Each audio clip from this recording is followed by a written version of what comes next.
we're going to get going, and then Olivia, who is the co-host, if it's possible to allow anybody into the room as and when needed, that would be fabulous. And we will start working through what should be about an hour. We'll have a quick Q&A at the end as well. So hopefully we can get quite a lot covered. So the main idea of today is going through the basics of search engine optimization, a glorious part of marketing which we've been involved with for nearly 10 years now, and we've got a large amount of experience in this background. So hopefully we can share all of this with you today and add some transparency to what is normally quite a complicated subject. So we're going to be running through understanding the difference between organic and paid search results, what's SEO and what is SEM, and how they compete against each other, or how they differ from each other. And SEO is search engine optimization, and SEM is search engine marketing. Search engine optimization then, as in 5-10 years ago, and where it is now, and the huge difference that we've seen over the last 5 to 10 years. Understanding search intent and its importance in 2020 and beyond. Keyword research and how to effectively do that with intent in mind. And then ways to improve your own search ranking yourselves. Now, the first thing, and this is a complete cheat on our side, is we're going to make you watch this short video, which is actually done by Google to help people understand how search engines work. And really, to do any or understand anything about search engine optimization, you obviously need to understand the basic principles of what a search engine is and how it works. So we're going to dive into this for a couple of minutes, and then we'll move straight on.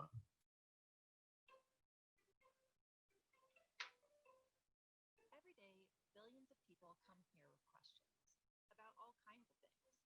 Sometimes we even get questions about Google search itself. Audio is a bit quiet, Luke. And while this is a subject, Okay, if you're not getting any audio, let's try this again with some audio. See if I can get a thumbs up from Entire books have been written about, there's a good chance you're in the market for something a little more concise.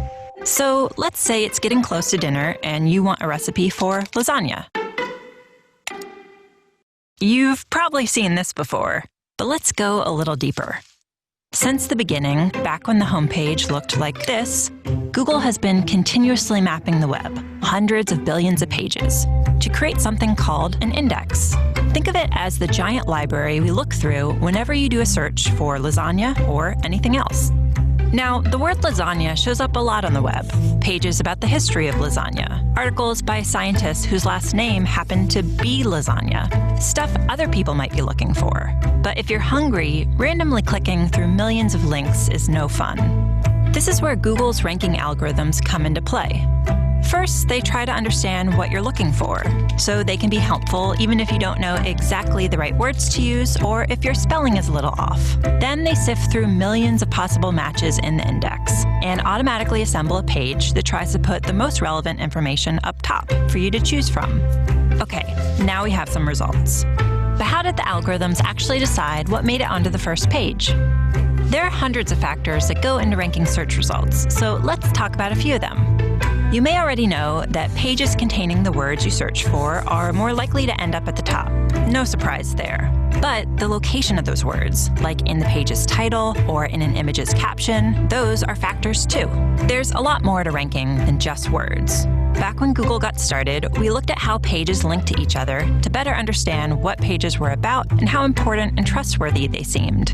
Today, linking is still an important factor. Another factor is location, where a search happens. Because if you happen to be in Ormea, Italy, you might be looking for information about their annual lasagna festival. But if you're in Omaha, Nebraska, you probably aren't. When a web page was uploaded is an important factor too.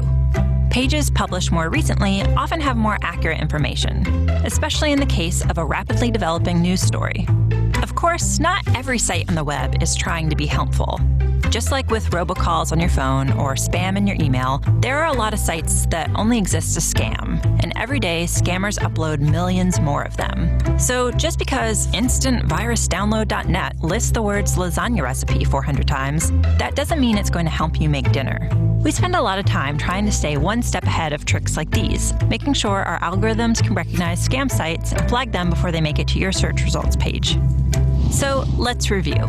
Billions of times a day, whenever someone searches for lasagna, or resume writing tips, or how to swaddle a baby, or anything else, Google software locates all the potentially relevant results on the web, removes all the spam, and ranks them based on hundreds of factors like keywords, links, location, and freshness. Okay, good time to take a breath. This last part is about how we make changes to search, and it's important. Since 1998, when Google went online, people seem to have found our results pretty helpful. But the web is always changing, and people are always searching for new things. In fact, 1 in every 7 searches is for something that's never been typed into the search box before, by anyone, ever. So we're always working on updates to search, thousands every year. Which brings up a big question. How do we decide whether a change is making search more helpful? Well, one of the ways we evaluate potential updates to search is by asking people like you. Every day, thousands of search quality raters look at samples of search results side by side, then give feedback about the relevance and reliability of the information. To make sure those evaluations are consistent, the raters follow a list of search quality evaluator guidelines. Think of them as our publicly available guide to what makes a good result good. Oh, and one last thing to remember. We use responses from raters to evaluate changes, but they don't directly impact how search results are ranked. So there you have it. Every time you click search, our algorithms are analyzing the meaning of the words in your search, matching them to the content on the web, understanding what content is most likely to be helpful and reliable, and then automatically putting it all together in a neatly organized page designed to get you the info you need. All in, 0.81 seconds? Wow. Anyone else ready for dinner? Interested in learning more? We've got a whole So hopefully that is quite insightful on the world of how Google manages its search listings and how it displays the answers when you search for a query. Now, a few common myths and to tackle those, and I'm conscious that there's quite a few people trying to get on at the moment, and it looks like it's maxed out at 100 for some reason. So you are the lucky ones who have made it on. Thanks, Sue. So some few myths to tackle first and to run through. So first of all, Google is the only search engine worth submitting my site onto. This isn't necessarily the case, although Google does have the market share on the industry. It has over 93% of the UK search market, with Bing quite far behind, with roughly 4% of the UK search market, and then there are a couple of others. However, what you may find is that within search engines such as Bing, the demographic can be a little bit older. So whilst the average age of somebody using Google is around 20 years old, the average age of somebody using Bing is closer to 50 years old. So if you have a certain product or niche which is targeting a particular demographic, then it's certainly worth exploring other search engines. My homepage needs more content, or what is seen as the kitchen sink approach. This is when, instead of spreading out content across a website to become authoritative on a subject, you put all of your content on one page and you try to rank for all of the keywords in the world with one page by putting thousands of words of content. And you may see that this sometimes does work for certain phrases and some of your competitors, but that doesn't necessarily mean it will be sustainable. It's part of what Google is trying to filter and find as a bad experience for the end customer. So we'll touch on that in a bit more detail shortly. Somebody is guaranteed that your site is going to be first position in the search results in 3 months, and that's just a done deal. And magically, you're paying just a couple of £100 a month for such an amazing opportunity. It's nonsense. It's not real. It's fake. There is no way to guarantee a listing unless you're physically paying for it, and even then, that's on a rotation basis. So when it comes to SEO, there is no guarantee of ranking top for a particular keyword, nor would you ever want to either. And I'll touch on that in more detail later around the misconceptions around keyword targeting and about how you as the customers in these scenarios don't always know what's right for you when it comes to SEO. So actually a company asking for a list of keywords may not be the best approach, and it's sometimes best to let the experts find the best keywords for you. As we found out from Google, 1 in 7 of every search that goes through Google has never been searched for before. So how can we possibly predict what those keywords are going to be? My site changes will show in search engines immediately. No, what we're waiting for here is Google to send something called spiders into your website, follow links, and then follow those links through to other pages and other websites that you're linking to. That is how Google navigates the web, is by sending what they call spiders across websites, finding and following links from one page to another. Some more myths for you. So more links pointing to your website, the better. No, not anymore. Maybe 10 years ago, yes, but not now. The volume of links pointing to your website is a negligible ranking factor. It's helpful for getting Google to actually index and crawl your website, but now Google's artificial intelligence is so advanced, it can recognize how authoritative your website is on a subject based on a few simple principles, which we'll cover in a minute. The more pages I have, the better. This is a bit like the kitchen sink tactic, but instead you're just putting every possible variation of keywords onto your website. So it could be butchers in Brighton and cheap butchers in Brighton and expensive butchers in Brighton, and having an individual page for every single keyword variant. Not needed. It's spammy. It's not good for the end user. And I don't need a mobile optimized website. And this is one of the most common things that we see, is that even, everyone's guilty of it. We design things on our desktop. That's where we're sat when we're designing things. But your customers are on mobile devices. So we should be building designs and concepts mobile first. Typically more than 70% of your traffic will be coming from mobile devices, mobile phones, not really tablets anymore. Tablets fad is slowly starting to deteriorate. And we're just seeing a much greater rise in mobile traffic at a faster rate than ever before. So understanding search engine results, what is the difference between organic, free, and paid searches within the results? So organic search results are the web page listings that most closely match the user's search query based on relevance. And this is what we saw on that Google video. So what Google is trying to do is predict what somebody is going to search for in 3 to 4 searches time before they even search it. And paid search results are basically just advertisements at the top of these search results, which are triggered based on relevancy and usability of your website itself. So here we have it's not very clear difference, and there's a reason for that. Google used to make it a lot more clear what was an ad and what isn't. And now the only way that you can tell the difference is by that small, either black or yellow highlighted ad part. So the ads, ultimately, you can get a PPC campaign, a pay-per-click campaign, and you can become instantly visible for pretty much any variation of keywords, which is actually a super effective way, a really good way to test certain keywords before targeting them for SEO reasons. The last thing that you want to do is invest in an SEO strategy, which could take 6 to 8 months to pay dividends, and then target keywords that don't convert for your websites. So really, you want to be trying and testing with some PPC budget to see how effective those keywords are, or those targeted key phrases are, against conversions, and making sure that you track those conversions. And then the SEO results. And the reason why SEO is, in my opinion, more important than PPC, and I practice both, but the reason why SEO is more important is that if you have 100 people searching for SEO, out of those 100 people, 25 of those people will click on the ads. 75 of those people will click on the top 2 to 3 organic search results, because they are part of what we call an ads savvy generation, who don't want to be told what to click on by ads and prefer to trust the organic nature of a search engine. So what is SEO and what is SEM, and how are they different from each other?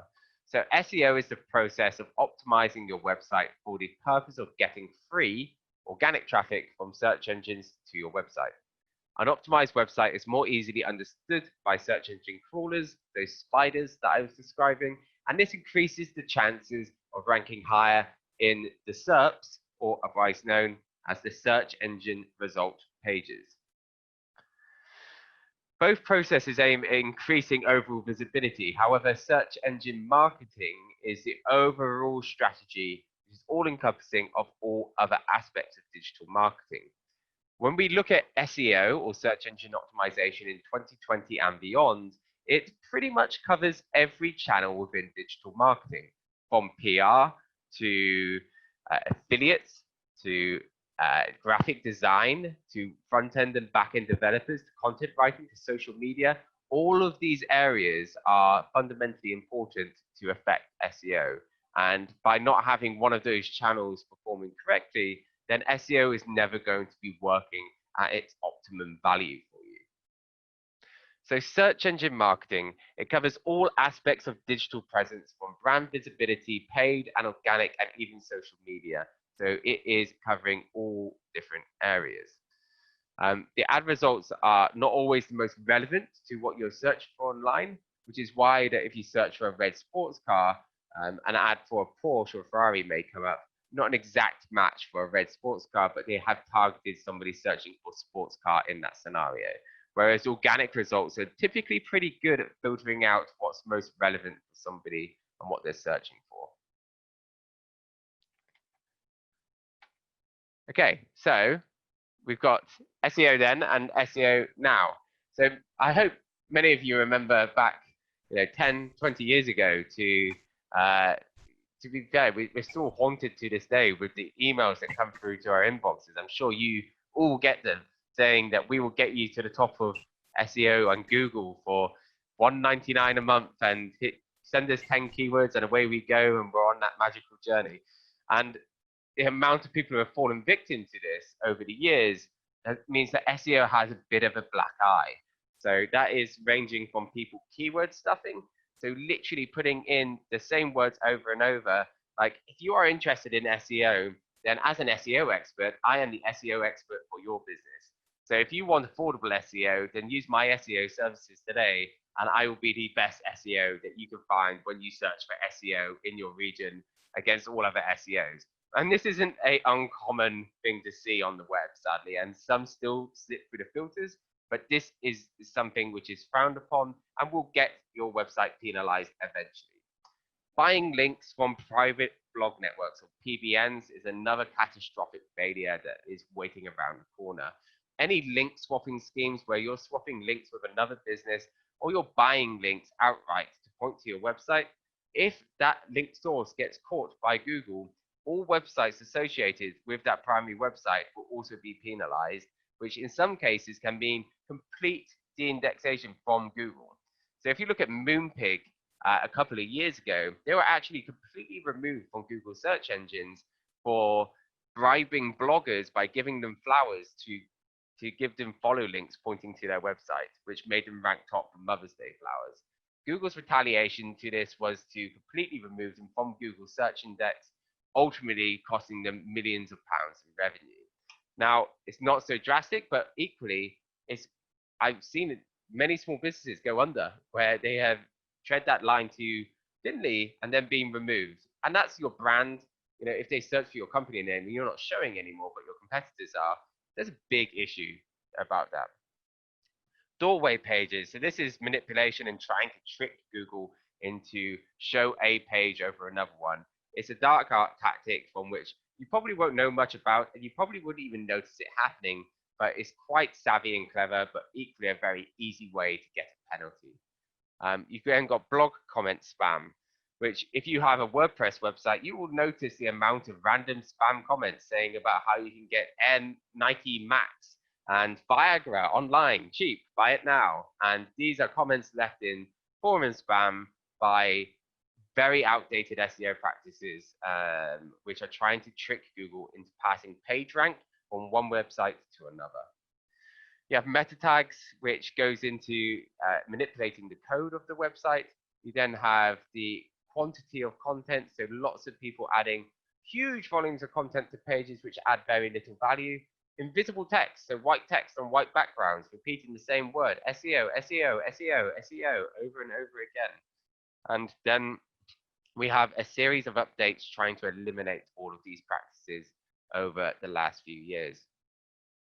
So what we're going to quickly see is basically the difference between what a search engine sees and what a user sees. Olivia, do you want to dive into this? This was just an example of something that we had on the previous slide, which was a bad SEO technique that people used to do. So they would try and show search engines and users a different version of a web page, which then essentially manipulates the search engine. So Google, for example. So that is something that we do not do in SEO today. You have to show the user and the search engine the same page. And then the next slide, so this is just an example of keyword stuffing. So if your small business keyword is cheap flights, which it probably isn't, because a lot of small businesses wouldn't have a flight company, but if the keyword was cheap flights, this would be an example of how many times can we put cheap flights into this section of the page, and you would stuff it in there as many times as possible in order to get your site to the top of Google.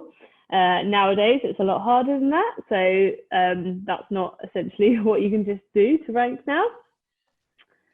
Thank you, Olivia. I just needed some water then, so I'll quickly take back over cool. now to the next bit. So we have Black Hat SEO, and just to give you an idea between the two, we have, if you're a Star Wars fan, you have your Jedis and then your Sith Lords of the SEO world. So we like to see ourselves at Netto as the Jedis of the SEO world because we try to follow compliance to the T, but still provide maximum value. And then you have the naughty Sith Lords who are still trying to find ways to trick Google and the major search engines into ranking websites quickly, but carelessly and in a way which can actually cost whole livelihoods and businesses in this world. So now, where are we at with SEO and what is important in 2020 and beyond? And just to reiterate on this as well, Google and Microsoft have just listed search engine optimization as the #1 hard marketing skill to master in the next 10 years. So this will give you an idea about the importance of this as a subject, and the demand for SEO services since COVID has hit has increased fivefold. At an all-time high, and it was already increasing year on year before, but now it's at an all-time high. So there's more and more people trying to compete out there, so it's really important that you maximize your chances. Now it's all about quality over quantity. If you look into the patents relating to Google, they now have the ability, for example, to use natural language processing to understand if somebody who wrote an article on the Auto Trader website is or is not Jamie Clarkson without that authorship markup. So just by digesting information about a professional in a subject over many, many years, they are able to understand that this person who wrote this is an expert in this field, compared to if I wrote an article in Auto Trader, they'd be like, you're just a random SEO, you are not an expert in cars, so we're not going to give you as much authority.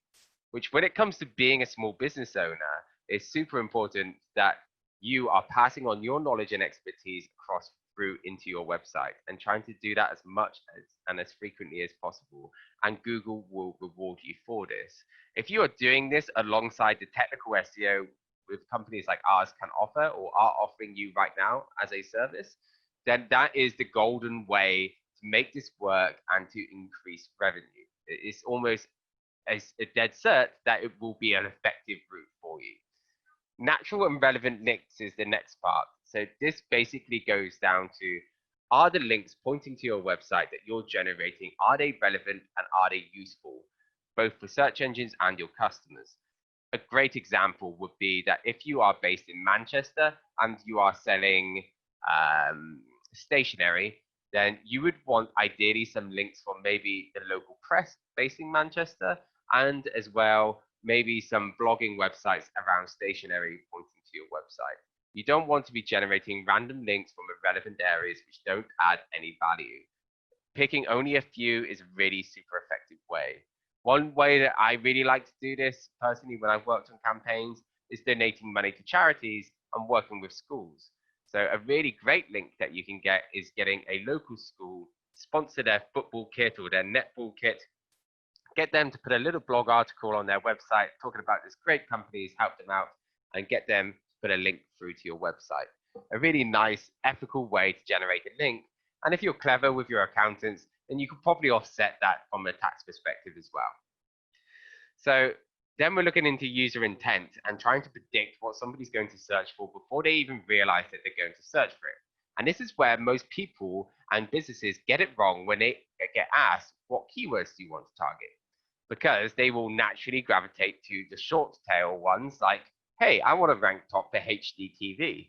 In reality, nobody buys at HDTV. HDTV, although it has 250,000 monthly searches in the UK and above, and lots of companies are bidding against it, people are actually buying 3 or 4 searches down the line when they go in and go, I can't have a 60-inch TV, so I want a 32-inch TV. I don't trust Panasonic, so I want a Samsung one. And I've seen these curved monitors, and I really want one of those. So then they end up buying at a phrase like Samsung 32-inch HD TV OLED, and that's where they're buying. So that niche phrase is much more worthwhile for you as a business to pursue than the short tail phrase where all of the sheep and all the other businesses are heading to. So you're more likely to get a conversion at the end rather than you are with that really, really attractive phrase. So user experience, making sure that the website is fast, that it's secure, that it's mobile friendly, that is really, really fundamentally important, and something from which your developers or your agency who you have working with you, or Nettle Studios, of course, will help and assist you with, is making that website as accessible as possible. And then we have your reputation. So reviews, are you engaging with your customers with reviews? Are those reviews real? What is the frequency of new reviews hitting against your website? The descriptions in those reviews, are they saying that this is the best butchers in Bristol? Or are they just saying it's good? Because obviously the first review is significantly better at driving the accuracy of what keywords you want to rank for, because people are naturally talking about your business in that way. So getting lots of reviews, focusing if you can on Google's review system, because we're going to see more and more the death of TripAdvisor, the end of TripAdvisor. We're going to see the end of Yellow Pages.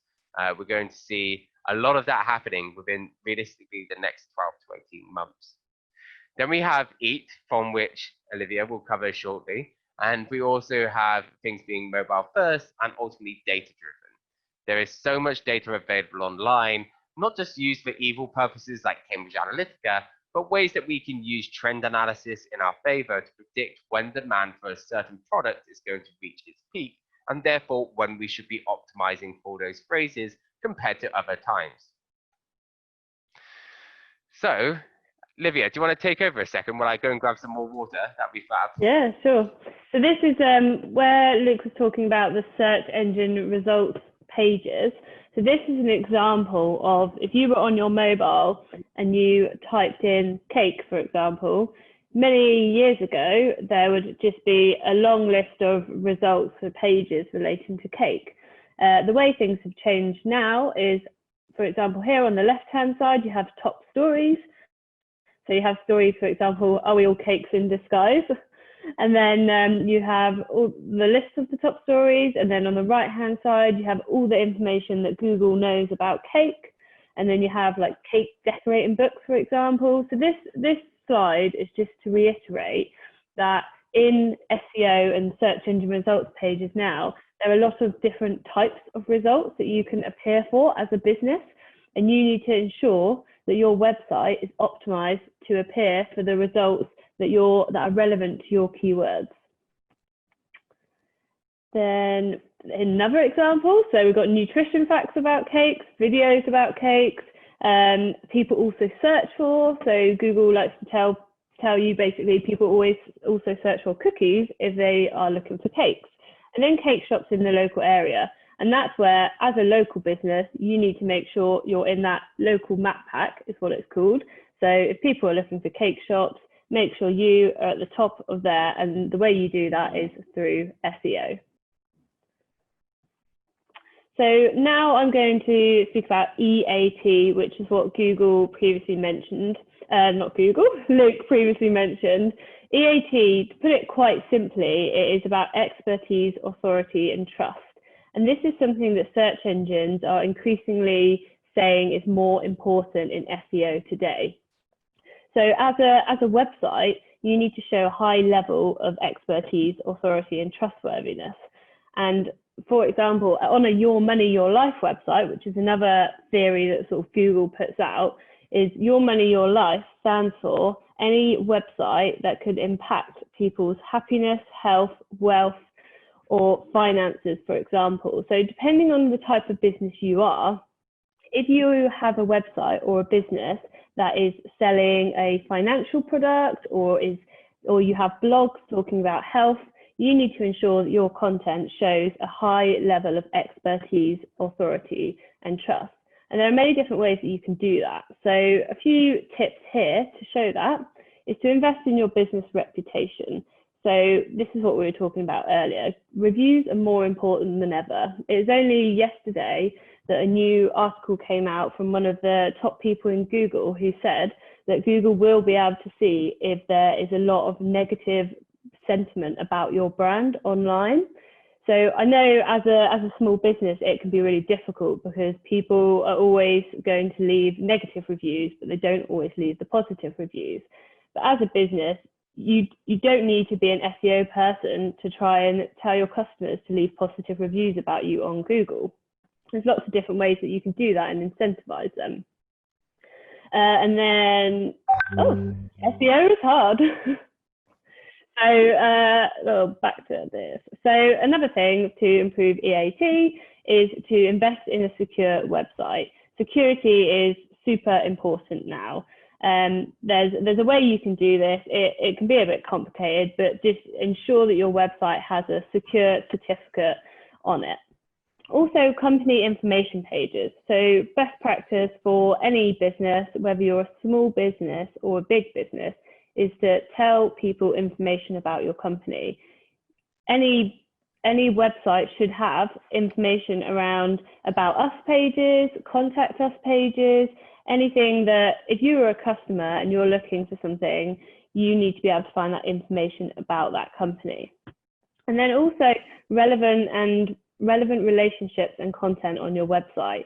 If you are a business that offers seamstress, for example, or if you offer food and you're a local takeaway, if you have a website, your website should have information about takeaways or food on the site. Then if we could just move on. So just to reiterate that all of what we've actually spoken about so far, it might sound a bit complicated talking about EAT and all these different words, expertise, authority, and trust. But the biggest thing to reiterate is that SEO today is hard. It is one of the kind of hardest skills. So that's where sort of working with your central SEO team can really be of benefit, because they can help teach you and make you understand what you need to do on your website and for your business to increase your visibility. Thank you, Liv. And now we're going to dive into a bit more around how to optimize your content for search intent. And hopefully we'll try and make this as easy to kind of sink in as we possibly can. This is touching on what I was mentioning before, and it's the ability for us to try to predict what somebody's going to search for before they actually search for it. Now, a really nice way for you to do that is to take your primary subject and where you're trying to offer your product in, and then just go ahead and type that into Google. Before you click search, have a look at what Google is suggesting that you might be searching for relating to it, and take note of some of those keywords. Also scroll to the bottom of Google, and you'll see after searching for your initial phrase, things like people also asked, and then a list of questions relating to that subject. And then if you scroll right to the bottom, you will also see what people typically search for next. Now, if you collate all of that information and you use a service like alsoasked.com, which we'll leave a little note on at the end, this will create a whole stream of different content ideas And these are not just ideas, these are actually the questions that people are searching for relating to your business and your subject. The more of these answers that you create as an organization, the more authoritative you become, and the more likely you are to answer a question that somebody has before it's even asked.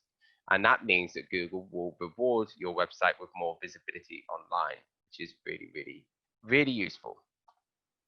Not only that, it's worth noting that if you also invest in PPC right now, that's going to drive down your cost per click. So there's going to be an efficiency saving there because your website increases when it comes to authority and relevance. So a nice tactic to get more traffic to your site is optimizing your content for words people actually use and not what you actually think they should be searching for. So using keyword volume checkers, and when you actually run an SEO audit, we can help you with some of that keyword research to make you understand, yes, there may be 800 searches for this particular phrase, but actually this phrase over here, which has a lot less competition, a lot less volume, but you only need a fraction of those to convert to get it paying for itself, those are going to be much easier to target and to achieve.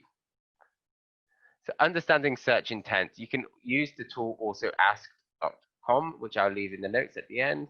But ultimately, it's who, what, where, when, why, and how. And why are they searching? Are they searching because they have a question? Are they searching for a specific product? Are they searching because they want to buy something?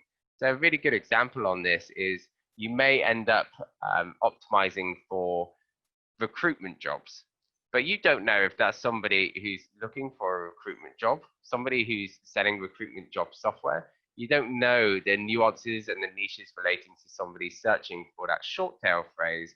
And what typically happens is it then spreads out to the more niche and relevant search results after that generic initial search phrase. So conducting keyword research. So really, really important, understand what the intention is of somebody searching for it. And don't get too hooked up on the actual keywords themselves, because so many phrases have never been searched for before. And that's because people are searching for longer and longer phrases. And we're also seeing a huge rise in voice searches, which obviously somebody is not just going to go, pizzas. They're going to say, what is the closest pizza restaurant to my house? And then that's where they're going to get the result. They're not just shouting pizzas at, well, they might do. My grand certainly would, but they're probably more likely to ask a question relating to it.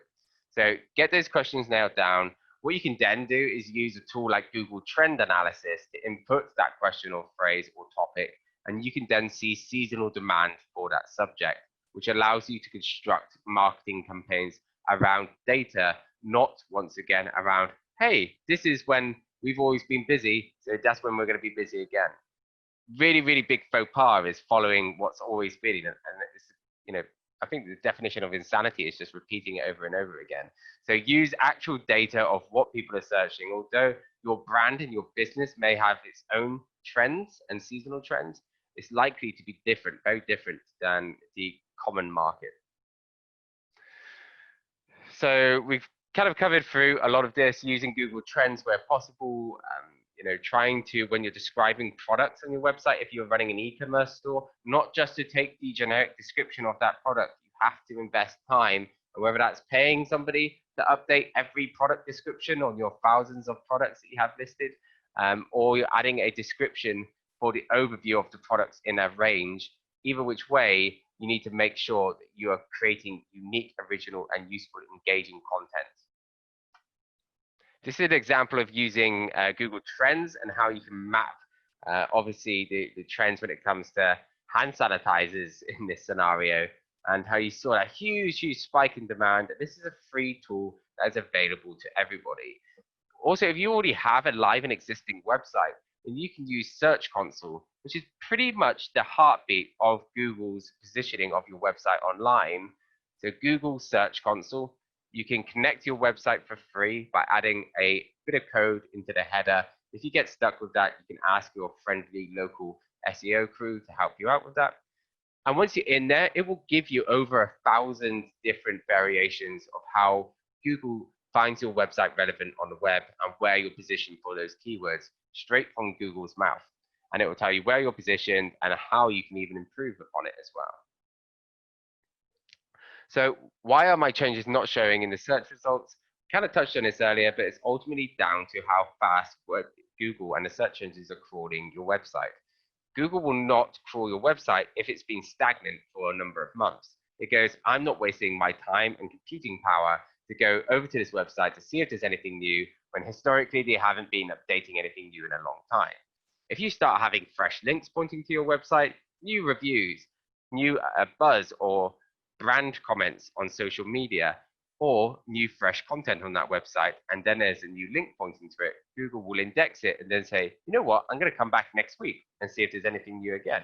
They come back next week, if there's something else and it's time-stamped and it's only a day later, the next time it'll come back every day. Sometimes Google can revisit your website dozens of times a day, which is where you get more instantaneous results and changes with your site. But you really have to be a giant like Amazon or something like that to have that privilege. So some easy steps to improve your SEO. So let's go through a few of these. Number one, eliminating duplicate content where possible, meta descriptions, meta titles, keywords, body copy, all of this, refresh it, bring it up to date, look at who's ranking above you for your target key phrases and make it better content, make it more relevant, put your expertise as a business owner on that website, no matter how silly you think it may be, like giving some advice on how to fit a carpet yourself, or what cleaning products you can use on a carpet if you're a carpet fitting website. That's all going to help increase your authority when it comes to ranking. Eliminating broken links. So running a report, you can run an audit. We'll leave a link at the end of this session. You can run an audit. It will tell you where all of these broken links are. It will tell you where you're falling down. With all of that information, you are then able to go and fix those broken links so that you're not annoying the search engines, because they rely on those links working to access information. If you have lots of broken links, you're going to annoy the search engine, and the search engine will punish you by not coming back for a little while longer, and it also won't find the content which you're linking to, which is really important. Increase your page speed and load speed. That means less vanity images, less big pictures on home pages which bloat up the speed, more cutting straight to the chase, delivering the fastest possible experience for your prospective customers to get in touch. It doesn't have to be pretty. Look at Wikipedia, look at Amazon, look at eBay. They are not pretty, sexy, stylized websites. They are functional and pure. Buttons are text so that you can click on a button and it tells you what you're going through. It's not an image button which Google cannot interpret or understand. Update your XML sitemap. This may be one for your friendly SEO team, or if you have WordPress, you can install a tool like Yoast. Update a sitemap, and a sitemap is basically telling the search engines what pages, products, and information you have within your website. It's signposting it for the search engine to crawl. So go ahead and update that, and then connect it to Search Console so Google can re-index your content more frequently. And obviously, once again, reach out to us if you need any help with that. Improve mobile friendliness. You can use Google's own mobile friendly check. You can use a tool called gtmetrics.com or run an audit with the link that we'll share with you at the end, and it will come back with how mobile friendly your website is and some quick, easy tips to improve that and make it better for the user. But you know what? Sometimes it's best. We've all got mobile phones. There's more mobile phones on Earth than there are human beings right now. So pick up a mobile phone and practice trying to find information on your websites which are calls to action. A classic mistake, in my opinion, is when people put a phone number on a website, but you cannot click on it. There is no way to click on that phone number so that it can call straight away. And what ends up happening is you end up having to write down the phone number and go back in time and find a pen, write down the phone number to then go back into your phone and call it. You want to avoid UX errors like that where possible to make this a smoother process. So make it user-friendly, make it engaging, and keep visitors returning. Videoize your content. The average mental age of somebody reading your website is that of a 7-year-old. So you need to capture their attention as much as you can, and a great way to do that in this world with people with short attention spans is grab them with a video. Talk to them like we are right here to you guys about what you need to do.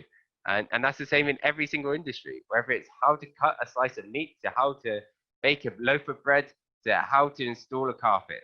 The more content that you add that's relevant for your target audience, the more relevant you are for the search engines, and the more you will be rewarded. Also, don't forget, who owns YouTube? Alphabet. Who owns Google? Alphabet. The more things that you align with this major, huge corporation, the more that you will be rewarded along the journey. So don't forget, you could go to nettle.com/UK/get audit. I feel like one of those advertising people on one of those obscure Sky channels right now. And you can go and fill out your details, and we will personally go through and audit these websites and give you some useful feedback and some tips, and we can help you improve your website. Now, for the next 10 minutes, we're going to quickly open up the floor. People can pop questions in the chat box. And if there's anything there, we'll go through it in ascending order and blast through as many questions as we possibly can. So go ahead, feel free to go and shoot some questions over to us, and we can start going through them. If not, I'll leave this back up on the screen. Visit nettle.com/UK/get audit, and we will help you on this journey.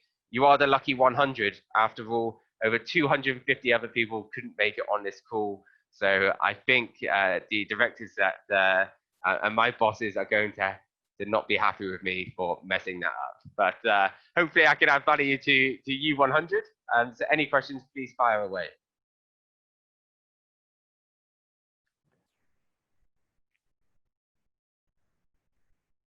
There's a question about domain authority. So domain authority, I'll just answer that one if that's all right, Luke. Yeah.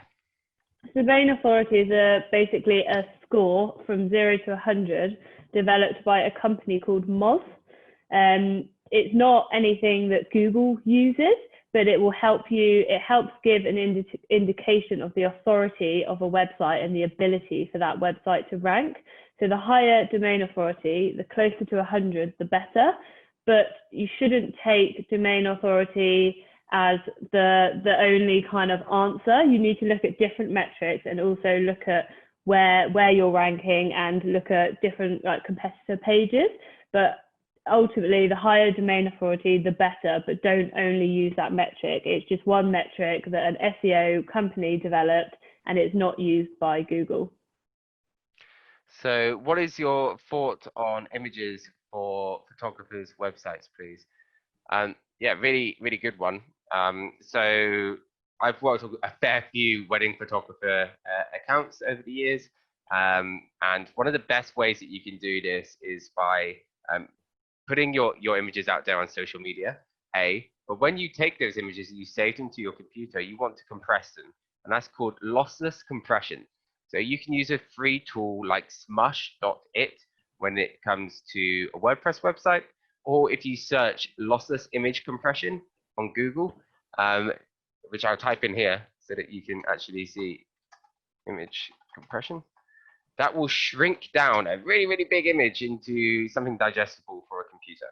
And then if you label that image correctly, and don't just call it image009.jpg and call it castle outside Wales hyphen surrounded by water, not only does that give Google a better understanding about where the image is, so it will help it when somebody searches for that in the future, but if you then put Sarah and Dave's wedding at Balmoral Castle, separated with hyphens, that is the perfect way to label that image. If you do underscores, crazily enough, Google combines words that have underscores between them, but it separates words with hyphens. So you actually want to separate as many words as you can with hyphens rather than using underscores where possible. You can also use the latest kind of image file names rather than using GIFs and PNGs and traditional JPEG files. You want to use some modern file extensions, and there's also ways to do that online for free. So just taking some time going through that and making them digestible, uploading them within the website, ideally not through one of these third-party iframe tools where you can load loads of images, because Google can't access those. It can only access things natively on your website. So you want to upload those images to your actual website itself. So let's have a look here. Well, we've got plenty. We're gonna have to lucky dip some of these, I think. What's the main authority? What's your thoughts on images? We've got that one. Would you We've got recommend using Google AdWords? Yes, absolutely. You want to test some of your keywords and target keywords using Google AdWords. If you do a phrase match modifier, so if we are targeting SEO as a business, we would put in SEO as a phrase match and target a region. And then I would go in and analyze what phrases people are actually searching relating to SEO, who are then clicking on my ads. And then I would use that to go and target my organic campaigns. But using both Google Ads with SEO complements each other perfectly, because it's all about getting the best possible answer to your prospective customer as soon as possible. There's a question about videos slowing down a website. Yes, but there's something that you can use called lazy loading, which if you have WordPress, you can use like a plugin to lazy load videos so they don't load as soon as the person goes onto the website. They load when they scroll to the video. That's not a reason not to use videos, because videos are really good for having people engage and stay on your website and understand about your business and brand. So videos are good.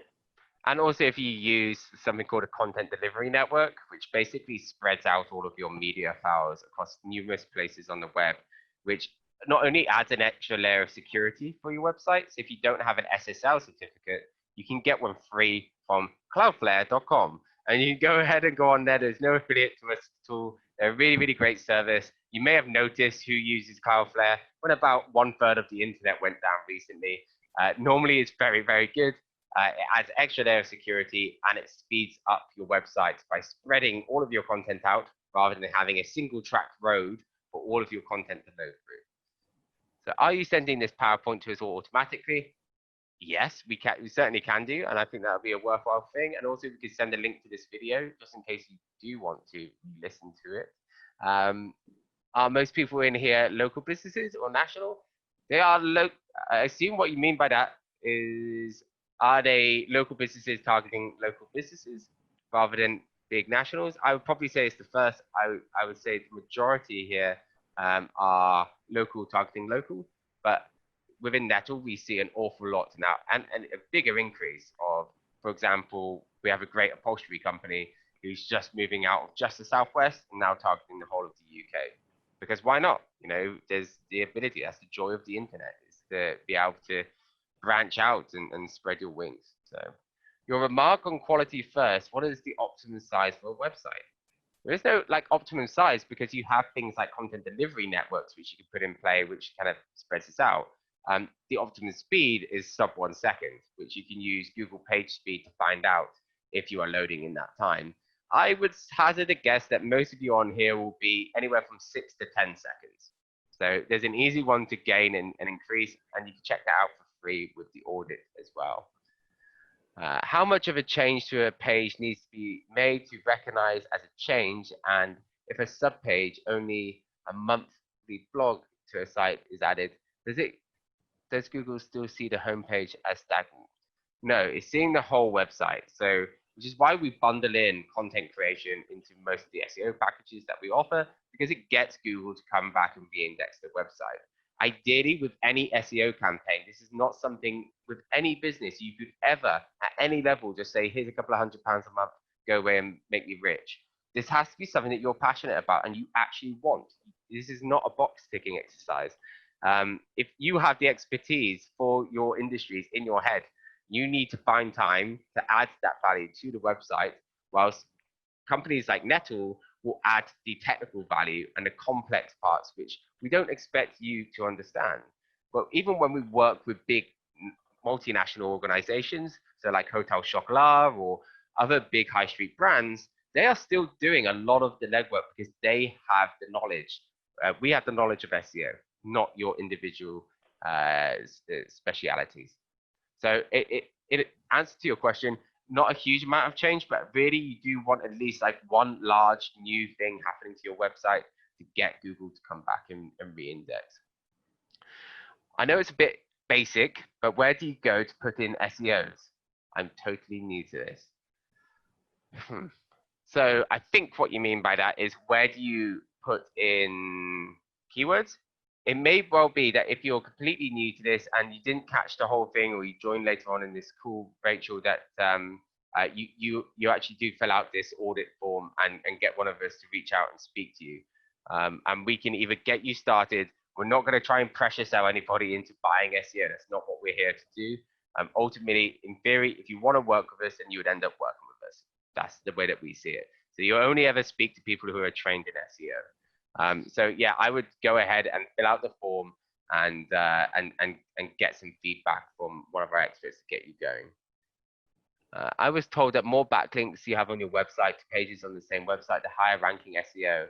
Is this a myth or is this still true? No, that's a myth, sadly. So actually, even if you have 3 or 4 backlinks, if they're super relevant and super high quality, then you're going to end up ranking. I'm going to answer a couple more and then I'm going to hand over to Olivia. So what do you recommend when product pages are showing on audits and that you do not have enough content? But you got to create more content. And a good way to do that is actually you look at what Amazon do. They get every customer to upload a description. Sometimes that description is shared, but underneath that you have loads of product reviews. And product reviews are free, fresh, unique content.